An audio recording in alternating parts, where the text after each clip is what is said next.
LPU ప్లేస్మెంట్ల రికార్డులు సృష్టిస్తోంది. Final year student 2.5 కోట్ల ప్యాకేజ్ పొందుతున్నారు. 1700 మందికి పైగా ఎల్పియు స్టూడెంట్స్ 10 లక్షల నుంచి 2.5 కోట్ల ప్యాకేజెస్ పొందారు. విద్యా విప్లవం ప్రారంభమైంది లవ్లీ ప్రొఫెషనల్ యూనివర్సిటీలో. పల్నాడు జిల్లా చిలకలూరుపేట పరిధిలో 2 రైతులు ఆత్మహత్యకు పాల్పడ్డారు. వ్యవసాయంలో నష్టాలు రావడం, అప్పుల బాధ పెరిగిపోవడంతో బలవన్ మరణానికి పాల్పడ్డారు. నాదెండ్లకు చెందిన ఆదినారాయణ, తూబాడు గ్రామ రైతు గోపాలరావు పొలంలోనే పురుగుల మందు తాగి ప్రాణాలు తీసుకున్నారు. గోపాలరావు 15 ఎకరాలు కౌలుకు తీసుకుని సాగు చేస్తుండగా ఆదినారాయణ 70 ఎకరాలు కౌలుకు తీసుకున్నారు. ఆశించిన దిగుబడులు రాకపోవడం, ఆర్థిక ఇబ్బందులు ఎక్కువ కావడంతో అఘాయిత్యానికి పాల్పడ్డారు ఈ రైతులు. రైతుల ఆత్మహత్యతో వారి కుటుంబ సభ్యులు శోకసంద్రంలో మునిగిపోయారు. చిలకలూరిపేట నియోజకవర్గంలో అప్పుల బాధతో ఆత్మహత్య చేసుకున్న రైతుల కుటుంబాలను మాజీ మంత్రి విడుదల రజని పరామర్శించారు. నాదెండ్లకు చెందిన ఆదినారాయణ, తూబాడుకు చెందిన చిరుబోయిన గోపాలరావు పొలంలోనే పురుగుల మందు తాగి ఆత్మహత్య చేసుకోవడంపై ఆమె తీవ్ర విచారం వ్యక్తం చేశారు.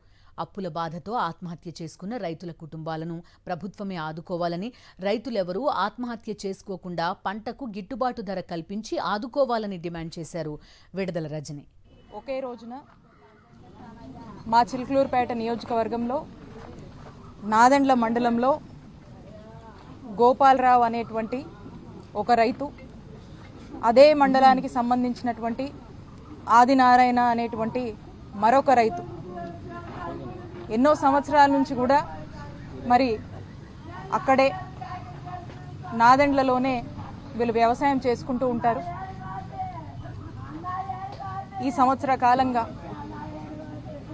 మిర్చికి కానీ వాళ్ళు పండించినటువంటి పత్తికి కానీ ఎక్కడా కూడా పొగాకు కానీ వాళ్లకు గిట్టుబాటు ధర లేక ఆ పంట పండించినటువంటి భారం వారి మీద పడి అప్పులు ఇబ్బందులై తట్టుకోలేక భరించలేక ఈ ఆత్మహత్య చేసుకోవడం జరిగింది.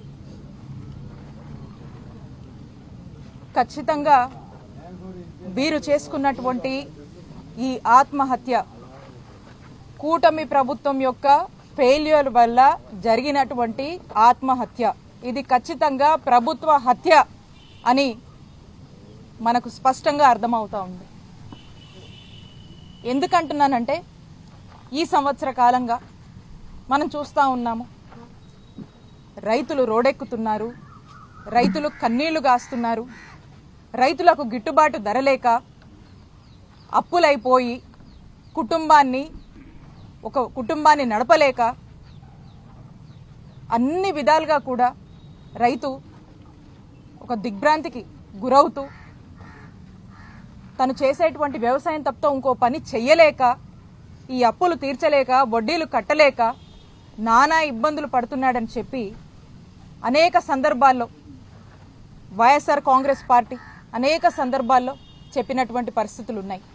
రీసెంట్ టైమ్స్లో మా నాయకుడు జగన్మోహన్ రెడ్డి గారు మిర్చి పంటకు రైతు లేదు, పండించినటువంటి రైతుకి ఏమీ మిగలటం లేదు, అప్పులైపోతున్నాడు, రోడ్డు పాలైపోతా ఉన్నాడు, ఆత్మహత్యల బాట పడుతున్నాడు అని చెప్పి మన నాయకుడు జగన్మోహన్ రెడ్డి గారు గుంటూరు మిర్చి యార్డుకొచ్చి అక్కడున్నటువంటి రైతాంగంతో మాట్లాడి రైతుల సమస్యలు తెలుసుకొని ఈ ప్రభుత్వానికి రైతులకు గిట్టుబాటు ధర కల్పించండి, రైతులు ఏడుస్తున్నారు అని రైతుల బాధల్ని ఈ కూటమి ప్రభుత్వానికి వినిపించారు.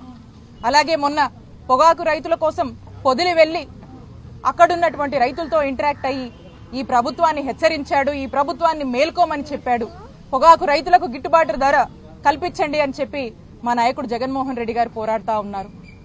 అలాగే సందర్భం వచ్చినటువంటి ప్రతిసారి రైతులకు న్యాయం చేయండి, రైతులకు మేలు చేయండి అని చెప్పి వైఎస్ఆర్ కాంగ్రెస్ పార్టీ ఎక్కడో అక్కడ మాట్లాడుతూనే వస్తుంది. ఈ రోజున మనం చూసాము ఈ 2 రైతుల ఆత్మహత్య. ఆ రైతుకు తన మనసుకు ఎంత కష్టం కలిగింది, అప్పులోళ్ళ ఇంటి మీద పడి వేధిస్తూ అనేక మాటలు అంటూ తనకు ప్రభుత్వమే ఒక గిట్టుబాటు ధర కల్పించుంటే ఈ పరిస్థితి వచ్చుండేదా అని నేను ప్రశ్నిస్తా ఉన్నాను.